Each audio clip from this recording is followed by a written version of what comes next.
नमस्कार स्टुडेन्ट, स्वागत छ युट्युब च्यानल युनिक स्टडीमा। आजबाट चाहिँ हामी लिनियर अल्जेब्राको फर्स्ट च्याप्टरमा डिस्कस गर्न गइरहेका छौँ, जसको नाम हो सिस्टम अफ लिनियर इक्वेसन। र यो च्याप्टरको लागि अलिकति थ्योरिटिकल पोर्सन छ जुन चाहिँ हामीले यहाँ डिस्कस गर्छौँ। जस्तै के छ भन्दा linear and non linear equation. अब लिनियर इक्वेसन भनेको चाहिँ के रहेछ भन्दा an algebraic equation in which the variable are of the form first degree is called linear equation. यस्तो इक्वेसन जसमा चाहिँ के हुन्छ भन्दा भेरिएबलहरू चाहिँ फर्स्ट डिग्रीको मात्र छ भने त्यसलाई हामीले लिनियर इक्वेसन भन्छौँ। जस्तै 5x + 7y + 11z + 16 = 0। यो चाहिँ के हो भन्दा एउटा लिनियर इक्वेसन हो। किन भन्दा यहाँ चाहिँ unknown variable x, y, z तीनवटा अननोन भेरिएबल छ र यो तीनवटै फर्स्ट डिग्रीको छ भने यसलाई चाहिँ हामीले के भन्छौँ, लिनियर इक्वेसन भन्छौँ। र यसको फर्म हुन्छ a1x1 + a2x2 डट गर्दै an(xn) = b। यो फर्मेट भन्छ। जस्तै summation i = 1 to n an ai xi = b। यसलाई चाहिँ हामीले के भन्छौँ भन्दा लिनियर इक्वेसनको फर्म बन्न सक्छौँ। यदि यो b 0 छ भने यसलाई चाहिँ हामीले होमोजिनियस भन्छौँ। जस्तै यहाँ चाहिँ यो 0 छ भने यो एउटा होमोजिनियस लिनियर इक्वेसन हो। यदि b चाहिँ 0 छैन भने यसलाई चाहिँ हामीले के भन्छौँ, नन होमोजिनियस भन्छौँ। जस्तै यहाँ 0 छ भने यो चाहिँ के हो भन्दाखेरिमा हाम्रो होमोजिनियस हो। यदि 0 छैन भने यो चाहिँ के हो भन्दाखेरिमा नन होमोजिनियस लिनियर इक्वेसन हो।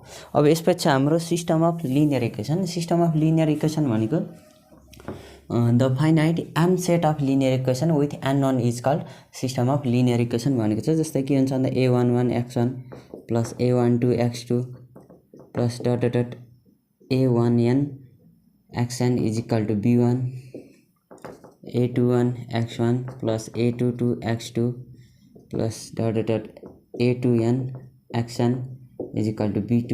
यस्तै गर्दै गर्दै गर्दै कहाँसम्म पुग्छ भन्दाखेरिमा am1 x1 + am2 x2 + dot amn xn = bm। यसरी छ भने यसलाई चाहिँ हामीले के भन्छौँ भन्दाखेरिमा सिस्टम अफ लिनियर इक्वेसन भन्छौँ। यसलाई फर्मेट लेख्न सकिन्छ ax = b को फर्मेटमा लेख्न सकिन्छ, जहाँ चाहिँ a भनेको के हुन्छ a11 a12 a1n a21 a22 dot a2n am1 am2 amn into x को फेरि के हुन्छ x1 x2 डट xmसम्म जान्छ xn = b1 b2 डट गर्दै bmसम्म जान्छ। यसलाई चाहिँ हामीले के भन्छौँ भन्दाखेरिमा सिस्टम अफ लिनियर इक्वेसन भन्छौँ। यदि हामीले सिस्टम अफ लिनियर इक्वेसन दिएको छ भने हामीले यसलाई म्याट्रिक्स फर्ममा लान्छौँ। अनि त्यसपछि यसको सोल्युसन भन्ने हुन्छ। सोल्युसनमा चाहिँ के छ भन्दा सोल्युसन अफ लिनियर सिस्टम र सिस्टम अफ लिनियर इक्वेसन एउटै हो। The system of linear equation of the form ax = b। यदि यो फर्ममा राखिएको छ भने यसलाई चाहिँ हामीले सिस्टम अफ लिनियर इक्वेसन भन्छौँ। र यसको लागि चाहिँ तीनटा सोल्युसन हुन्छ। यदि b 0 छ भने ax = 0 यो फर्मेटमा छ भने यो होमोजिनियस इक्वेसन हो। यसको दुईटा सोल्युसन हुन्छ, either trivial either non trivial, जुन चाहिँ हामीले पछि पढ्नेछौँ। अहिले चाहिँ b 0 छैन भने हाम्रो चाहिँ के हुन्छ, तीनटा टाइपको हुन्छ युनिक सोल्युसन। युनिक सोल्युसन भनेको चाहिँ के हुन्छ भन्दाखेरिमा यदि यो सबै सिस्टमलाई चाहिँ सेटिस्फाइड गर्ने एउटा मात्र पोइन्ट आएको, इन्टरसेक्सन पोइन्ट चाहिँ एउटा मात्र छ भने त्यसलाई युनिक सोल्युसन भन्छौँ। अथवा यसलाई चाहिँ ऱ्याङ्कको हिसाबमा हेऱ्यो भने ऱ्याङ्क भनेको एउटा नम्बर हो जुन चाहिँ हामीले म्याट्रिक्समा दिइन्छ, जसलाई चाहिँ मैले पछि डिस्कस गर्छु, यो न्युमेरिकल आउँदा नै डिस्कस गर्छु। अहिले चाहिँ के बुझ्न सकिन्छ भन्दा ऱ्याङ्क अफ एबी, यो एगुमेन्टेड म्याट्रिक्सको ऱ्याङ्क र ऱ्याङ्क अफ ए जुन कोएफिसिएन्ट म्याट्रिक्स छ त्यसको ऱ्याङ्क बराबर छ। र बराबर चाहिँ यहाँ चाहिँ कति बेलासम्म हुनु पर्यो भन्दाखेरिमा नम्बर अफ अननोन भेरिएबल। जस्तै यहाँ नम्बर अफ अननोन भेरिएबल कतिवटा छ, एनवटा अननोन भेरिएबल छ। यसलाई चाहिँ हामीले के भन्छौँ भन्दाखेरिमा युनिक सोल्युसन भन्छौँ। यो ऱ्याङ्कको डेफिनेसन हो। इन्फाइनाइट सोल्युसन भयो भने ऱ्याङ्क अफ एबी र ऱ्याङ्क अफ ए बराबर हुन्छ। तर चाहिँ के हुन्छ, नम्बर अफ अननोन्स भन्दा थोरै छ भने त्यसलाई इन्फाइनाइट सोल्युसन हुन्छ। र नो सोल्युसन चाहिँ ऱ्याङ्क अफ एबी र ऱ्याङ्क अफ ए इक्वल छैन भने त्यसलाई नो सोल्युसन भनेर भन्न सक्छौँ। यो म न्युमेरिकलमै बुझाउँछु। यदि सिम्पल डेफिनेसनमा बुझ्न छ भने युनिक सोल्युसन भनेको चाहिँ हाम्रो के हुन्छ भन्दाखेरिमा यो सिस्टम अफ लिनियर इक्वेसनलाई सेटिस्फाइड गर्ने एउटा मात्र इन्टरसेक्सन पोइन्ट आएको छ भने त्यसलाई युनिक सोल्युसन। यदि यिनीहरू सबै प्यारलली छन् भने त्यति बेला नो सोल्युसन आउँछ। र यदि यिनीहरू चाहिँ एक पछि अर्को वान एबभ एनदर लाई गरेको छ भने यसलाई चाहिँ हामीले के भन्छौँ भन्दाखेरिमा इन्फाइनाइट मेनी सोल्युसन भन्छौँ। जसको धेरै सोल्युसन आउँछ त्यसलाई इन्फाइनाइट मेनी सोल्युसन, जसको सोल्युसनै आउँदैन त्यसलाई नो सोल्युसन, र जसको सिङ्गल सोल्युसन आउँछ त्यसलाई युनिक सोल्युसन भन्छौँ।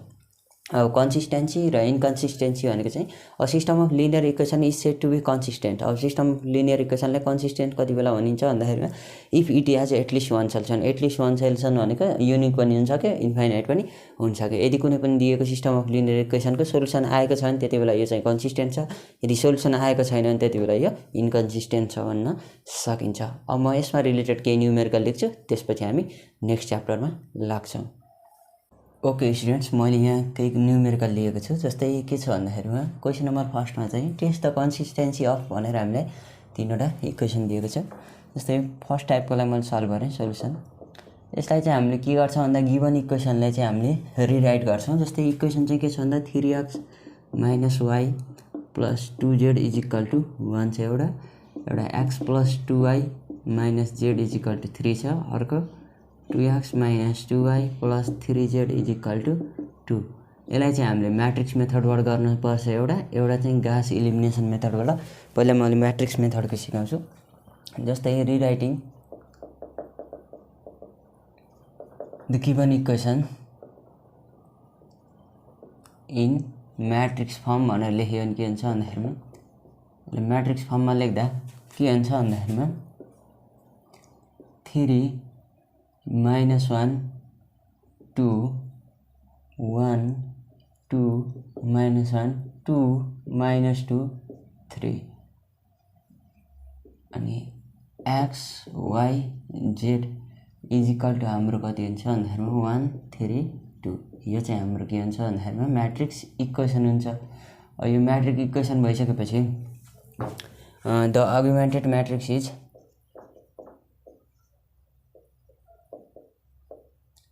नत्र द कोएफिसिएन्ट म्याट्रिक्स इज भनेर लेख्न पनि सक्छौँ। कोएफिसिएन्ट म्याट्रिक्स चाहिँ के छ भन्दाखेरिमा A = 3 - 1 2 1 2 - 1 2 - 2 3। अब कन्सिस्टेन्ट र इन्कन्सिस्टेन्टको लागि हाम्रो के हुन्छ भन्दाखेरिमा र्याङ्क अफ एबी चाहिँ र्याङ्क अफ एगुमेन्टेड म्याट्रिक्स चाहिँ हाम्रो के को बराबर हुनुपर्छ भन्दा र्याङ्क अफ कोएफिसिएन्ट म्याट्रिक्सको बराबर हुनुपर्छ। र यो चाहिँ के हुन्छ भन्दाखेरिमा lesser or equal to number of unknown variable. जस्तै यहाँ नम्बर अफ अननोन भेरिएबल 3वटा छ, त्यही अनुसार आउन पर्यो। अब यहाँ चाहिँ के छ भन्दाखेरिमा मोड अफ ए निकालौँ। मोड अफ ए निकाल्यो भने कति हुन्छ भन्दाखेरिमा 3 6 - 2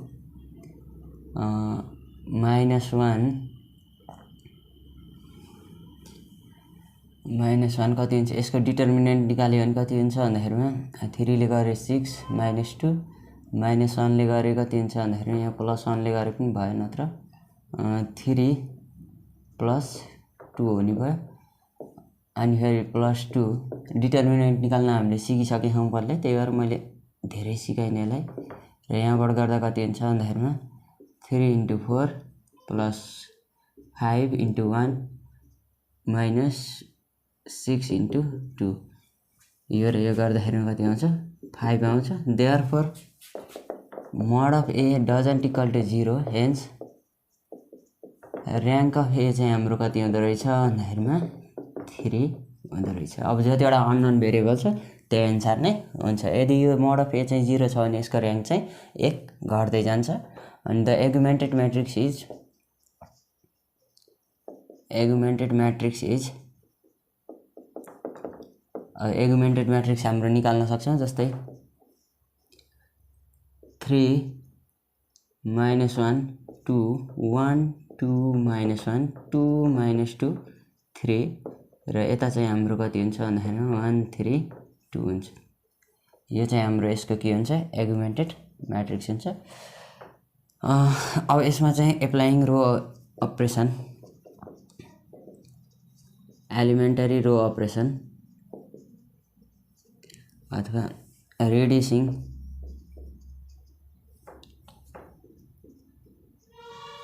रो echelon form into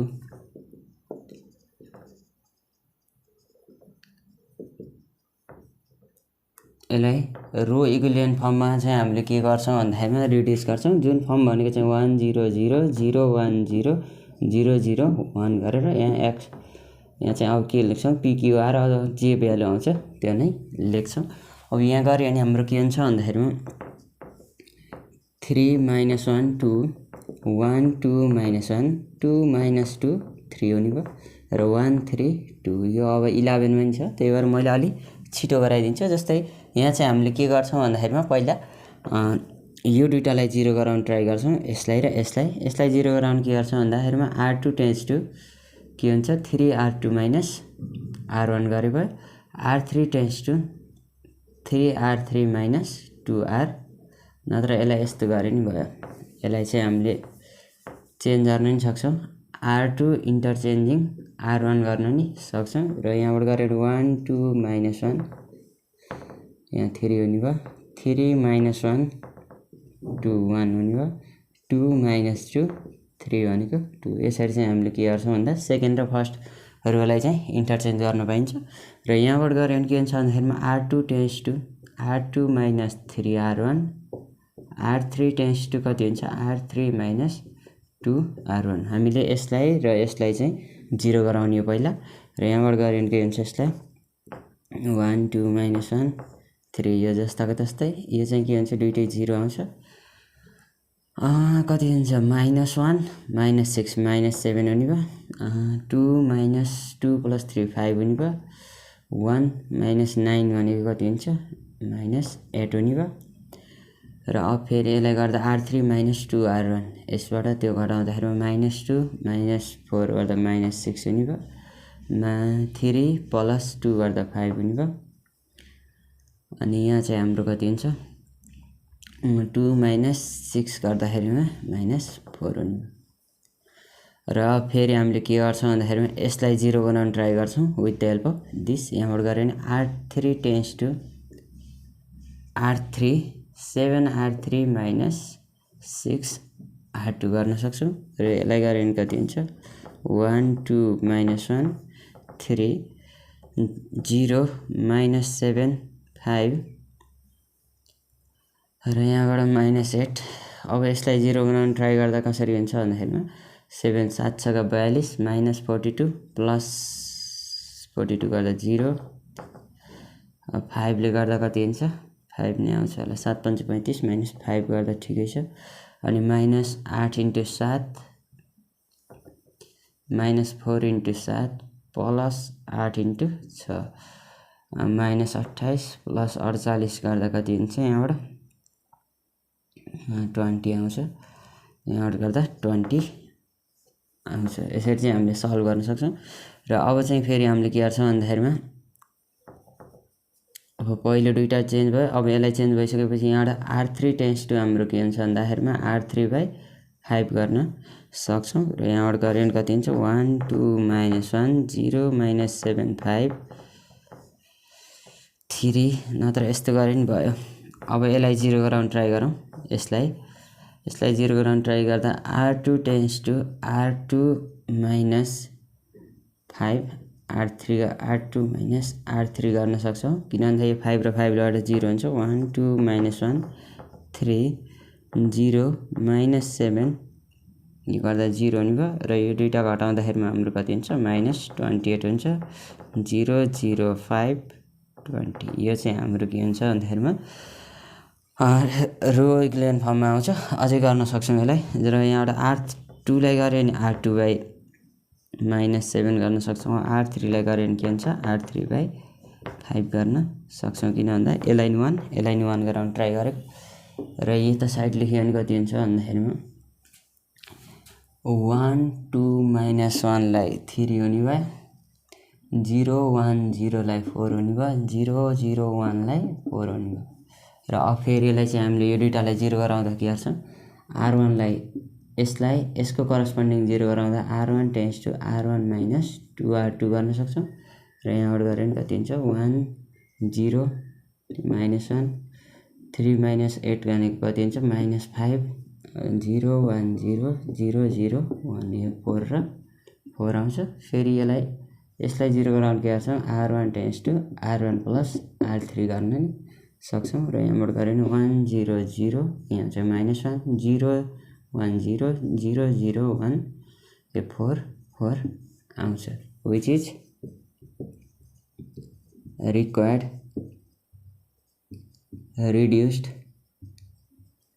row echelon form भनेर लेख्न सक्छौँ।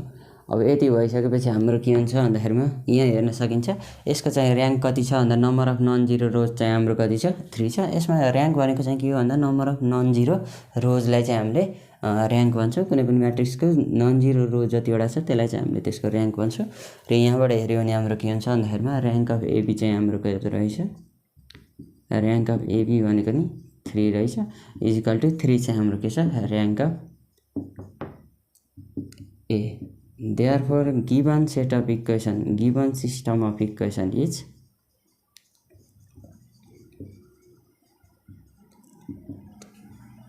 consistent and has unique solution. Unique solution चाहिँ के छ भन्दाखेरिमा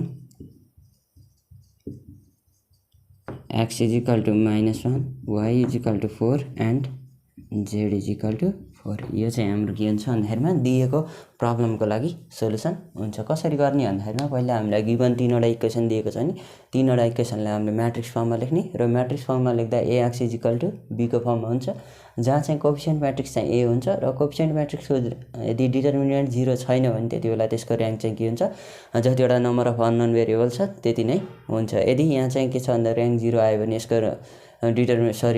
यदि यसको डिटर्मिनेन्ट 0 आएको भए चाहिँ यहाँ चाहिँ र्याङ्क चाहिँ कति हुन्थ्यो भन्दाखेरिमा 2 हुन्थ्यो र फेरि 2 को लागि हामीले दुईटा गरेर सल्भ गर्नु पर्थ्यो तर यसमा आएको छैन। ठिक छ। अब यो एगुमेन्टेड म्याट्रिक्समा इक्वेसनलाई चाहिँ हामीले के गर्छौँ भन्दाखेरिमा यसलाई हामीले रो इक्विलियन फर्ममा रिड्युस गर्छौँ र रिड्युस गर्दाखेरिमा हाम्रो फर्मेट चाहिँ के हुन्छ भन्दाखेरिमा पहिला फर्स्ट पिभटलाई 0 गराउने जस्तै 1 0 0 हुन्छ पहिला अनि फेरि यसको मुनिको 1 को मुनिलाई 0 गराउने फेरि यसलाई 1 गराउन ट्राई गर्ने अनि यहाँ आइसकेपछि यहाँकोलाई 0 गराउन ट्राई गर्ने यो 0 आइसकेपछि यसलाई 0 गराउन ट्राई गर्ने यसरी हामीले गराउनु पर्ने हुन्छ। पहिला यो दुईटालाई सल्भ गर्ने फर्स्टमा, सेकेन्डमा यसलाई गर्ने, थर्डमा यसलाई गर्ने, फोर्थमा यसलाई र फिफ्थमा यसलाई गर्ने। यसरी हामीले 5 स्टेपमा चाहिँ हामीले के गर्छौँ भन्दाखेरिमा कुनै पनि म्याट्रिक्सलाई चाहिँ हामीले के गर्छौँ भन्दाखेरिमा रो इक्विलियन फर्ममा रिड्युस गर्न सक्छौँ र रिड्युस गरिसकेपछि हाम्रो नम्बर अफ नन जिरो रोज जति आउँछ त्यति नै त्यसको र्याङ्क हुन्छ र र्याङ्क अफ ए र र्याङ्क अफ ए इक्वल छ भने कन्सिस्टेन्ट हुन्छ र दिएको सोल्युसन चाहिँ हाम्रो के हुन्छ भन्दाखेरिमा युनिक सोल्युसन हुन्छ। यसरी चाहिँ हामीले कुनै पनि यस्तो टाइपको न्युमेरिकल चाहिँ सजिलै सल्भ गर्न सक्छौँ। यस्तै गरी हजुरहरूले बीसी गर्नु होला। म चाहिँ अब थप यसमा चाहिँ गास एलिमिनेसन मेथडमा छ त्यो न्युमेरिकल लेख्छु, यसलाई सल्भ गर्न चाहिँ ट्राई गर्दिनँ। अब यसलाई गर्ने अर्को तरिका चाहिँ के छ भन्दाखेरिमा एक्जाममा चेक गर्ने तरिका चाहिँ हाम्रो के हुन्छ भन्दाखेरिमा साइन्टिफिक क्यालकुलेटर छ भने त्यो क्यालकुलेटरमा चाहिँ के हुन्छ भन्दाखेरिमा त्यो मोड दबाउने र मोड दबाइसकेपछि 5 मा चाहिँ इक्वेसन भन्ने अप्सन हुन्छ र त्यो इक्वेसन अफ भन्ने अप्सनमा चाहिँ ax plus by plus cz plus d is equal to 0 भन्ने अप्सन दिएको हुन्छ र त्यसमा लगेर चाहिँ हामीले के गर्छौँ भन्दा प्रत्येक कन्स्ट्यान्टको भ्यालु लगेर टाइप गरिदियो भने हाम्रो के हुन्छ भन्दा रिजल्ट सजिलै एक स्टेपमा नि आउँछ। मोड 5 मा इक्वेसन भन्ने हुन्छ, इक्वेसनमा हाम्रो धेरै दिएको हुन्छ एउटा ax plus by plus c is equal to 0 यस्तो टाइपमा दिन्छ, एउटा ax square plus bx plus c is equal to 0 मा दिन्छ, अर्को फेरि ax cube plus bx square plus cx plus d is equal to 0 मा दिन्छ, अर्को फेरि ax plus by plus cz plus d is equal to 0 यस्तो फर्मेटमा दिएको हुन्छ। त्यहाँ गएर हामीले अब इक्वेसनको फर्मेट हेरेर टाइप गरेर चाहिँ हामीले सिधै एन्सर निकाल्न नि सक्छौँ। यदि एन्सर निस्केन भने त्यसको सोल्युसन चाहिँ के रहेछ भन्दाखेरिमा नो सोल्युसन छ या त इन्फाइनाइट सोल्युसन छ भन्ने जान्न सक्छौँ। र डिटर्मिनेन्ट पनि हामीले म्याट्रिक्स मोडमा गएर म्याट्रिक्स मोडमा लगेर चेक गर्न नि सक्छौँ। अब यसपछि चाहिँ म गास एलिमिनेसनमा लाग्छु।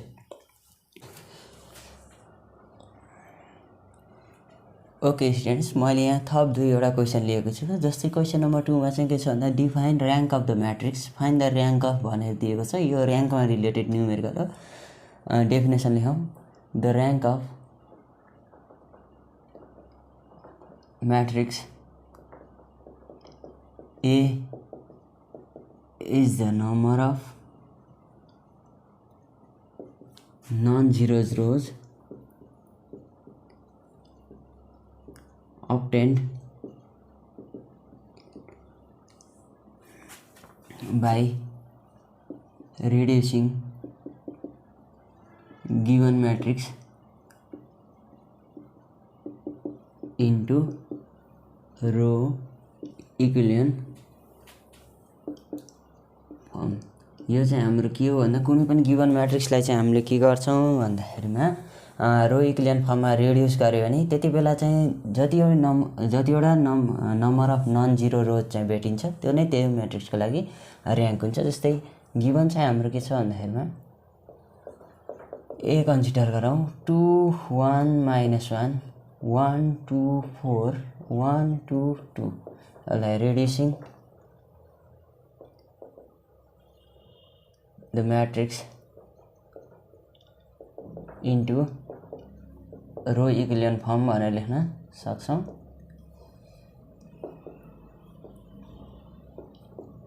यो च्याप्टर अलिकति सजिलो भएको हुनाले मैले अलिकति फास्ट नै पढाइरहेको छु। यसमा नबुझेको टपिक छ भने त्यस्तो चाहिँ हामीलाई कमेन्ट गरेर जानकारी गराउन सक्नुहुन्छ।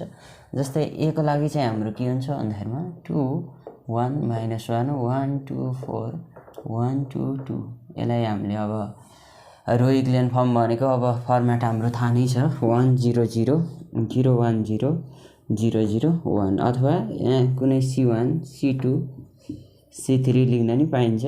यो रो इक्विलियन फर्ममा रिड्युस रो हुँदाखेरिमा 1 1 0 0 0 1 0 0 0 1 गरेर गर्नुपर्ने हुन्छ। र यसलाई गऱ्यो भने पहिला यो दुईटालाई 0 गराउन हामीले के गर्छौँ R2 tense to 2R2 - R1 R3 tense to 2R3 - R1 गरेर गर्न सक्छौँ। ए इजिकल टु हाम्रो के हुन्छ अथवा यसलाई 2 1 -1 0 0 4 -1 भनेको 3 हुने भयो, यहाँ पनि 3 हुने भयो, 8 + 1 भनेको 9 हुने भयो, यहाँ 2 भएपछि 2 2 4 - 4 + 1 भनेको 5 हुने भयो। अब फेरि यसलाई 0 गराउन ट्राई गर्छौँ। यसलाई 0 गराउन R3 tense to R3 - R2 गर्न सक्छौँ। र यहाँबाट गऱ्यो भने 2 1 -1 0 0 3 9 यहाँबाट गर्दा 0 5 - 9 भनेको -4। Therefore the matrix is reduced into row echelon form. अब यो रो इक्विलियन फर्ममा रिड्युस भइसकेपछि देयरफोर हाम्रो के हुन्छ भन्दाखेरिमा यसको र्याङ्क अफ ए भनेको चाहिँ हाम्रो के हुँदो रहेछ भन्दाखेरिमा 3 हुन्छ। नम्बर अफ अननोन भेरिएबल यसरी चाहिँ हामीले के गर्छौँ भन्दाखेरिमा rank of A equal to number of non zero rows हेर्न सक्छौँ। अब रो हेऱ्यो भने पहिलो रो पनि 0 छैन, दोस्रो पनि छैन, तेस्रो पनि छैन, किन भन्दा यहाँ चाहिँ -4 ले गर्दा यो नन जिरो छ, यो दुईटाले गर्दा नन जिरो, यो चाहिँ अलरेडी नन जिरो छ। देयरफोर र्याङ्क चाहिँ के हुँदो रहेछ र्याङ्क अफ ए भनेको चाहिँ 3 हुँदो रहेछ। यसरी चाहिँ हामीले यस्तो टाइपको प्रब्लमहरू चाहिँ सजिलै सल्भ गर्न सक्छौँ। अब म चाहिँ क्वेसन नम्बर 1 गर्छु गास इलिमिनेसन मेथड। यसलाई नोट डाउन गर्न सक्नुहुन्छ।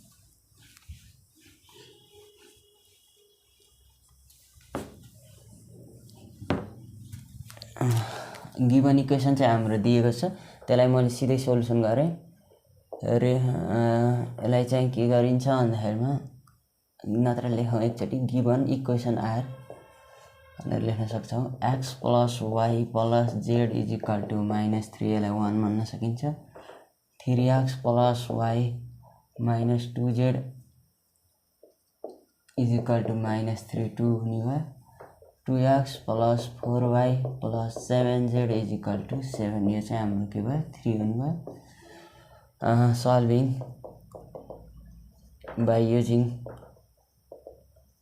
अब गास इलिमिनेसन भनेको छ गास इलिमिनेसन मेथड भनेर लेख्न सक्छौँ। यो गास इलिमिनेसन गास जोर्डन त हामीलाई त्यति सोध्दैन, त्यसको फर्मेट सजिलै हुन्छ। एकचोटि बुक हेर्नु भने आफै जानिन्छ। यो गास इलिमिनेसन चाहिँ कहिलेकाहीँ सोध्न सक्छ, त्यही भएर म यो गराउन लागेको, नभए हामीलाई म्याट्रिक्सबाटै सोधिन्छ। र यहाँबाट गर्दा हामीले के गर्छौँ भन्दा पहिला इलिमिनेटिङ गर्नुपर्छ। इलिमिनेटिङ अब पहिला केलाई इलिमिनेट गर्ने एक्सलाई गरे पनि हुन्छ। एक्स फ्रम 1 and 2 गऱ्यो भने 2 बाई 1 र 2 बाट एक्स हटाउन के गर्छौँ भन्दाखेरिमा 3 इन्टु इक्वेसन 1 माइनस इक्वेसन 2 गर्न सक्छौँ।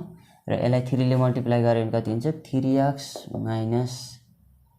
3x नि भयो plus 3y minus y plus 3z minus minus plus कति हुन्छ 2z is equal to -3 × 3 plus 3 गर्न सक्छौँ र यहाँबाट गऱ्यो भने कति हुन्छ 2y plus 5z is equal to -6 हुँदो रहेछ।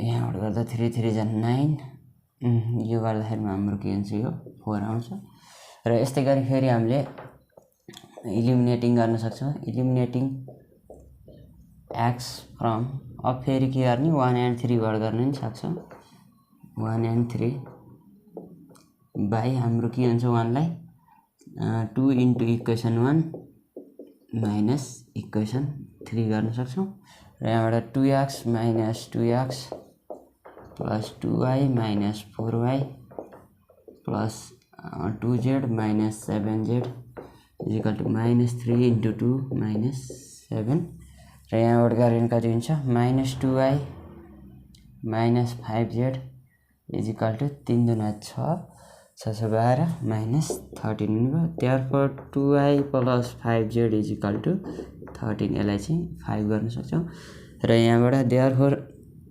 इक्वेसन 4 and 5 हेऱ्यो भने यो दुईटा क्यानट बी सल्भ। अब सल्भ हुन्छ भने यसलाई सल्भ गर्न सक्छौँ कि तर यो सल्भ हुँदैन किनभने दुईटा प्यारलल इक्वेसन हो because they are parallel lines hence हाम्रो के छ भन्दाखेरिमा there is no solution exist सोल्युसनै एक्जिस्ट गर्दैन भनेपछि therefore given system of linear equation are inconsistent भनेर लेख्न सक्छौँ। यदि यहाँ चाहिँ सोल्युसन सल्भ हुने भयो यहाँ सोल्युसन एक्जिस्ट गरेर लेख्न सक्छौँ र सोल्युसन एक्जिस्ट भइसकेपछि हाम्रो के हुन्छ लिनियर कन्सिस्टेन्ट इक्वेसन चाहिँ कन्सिस्टेन्ट लेख्न सक्छौँ। यसरी चाहिँ हामीले के गर्छौँ भन्दाखेरिमा यो च्याप्टर नम्बर 1 मा रिलेटेड न्युमेरिकलहरू चाहिँ सजिलै गर्न सक्छौँ। अब मैले यसमा धेरै न्युमेरिकलहरू सल्भ गरिनँ किनभने यो सजिलो पनि हुन्छ र 11 12 मा नि हामीले अलिकति पढिसकेको हुँदाखेरिमा यो चाहिँ त्यस्तो गाह्रो चाहिँ हुँदैन। एकचोटि बुक हेर्ने हो भने सजिलै आउँछ। क्यालकुलेटरबाट पनि गर्न सकिन्छ जसको लागि मोड 5 दबाएर हेर्न सकिन्छ। जुन त्यो 300 रुपैयाँवाला क्यालकुलेटर होइन अर्को त्यो इन्जिनियरिङ प्लेटफर्ममा युज गर्ने क्यालकुलेटर हुन्छ त्यो क्यालकुलेटरमा गऱ्यो भने सजिलै चेक गर्न पाइन्छ। र यसरी चाहिँ यो लेक्चर यहीँ सिद्धिएको छ। नेक्स्ट लेक्चरमा चाहिँ हामी भेक्टर एन्ड म्याट्रिसेस लिएर आउँछौँ। त्यतिन्जेलसम्मको लागि हस्त धन्यवाद नमस्कार।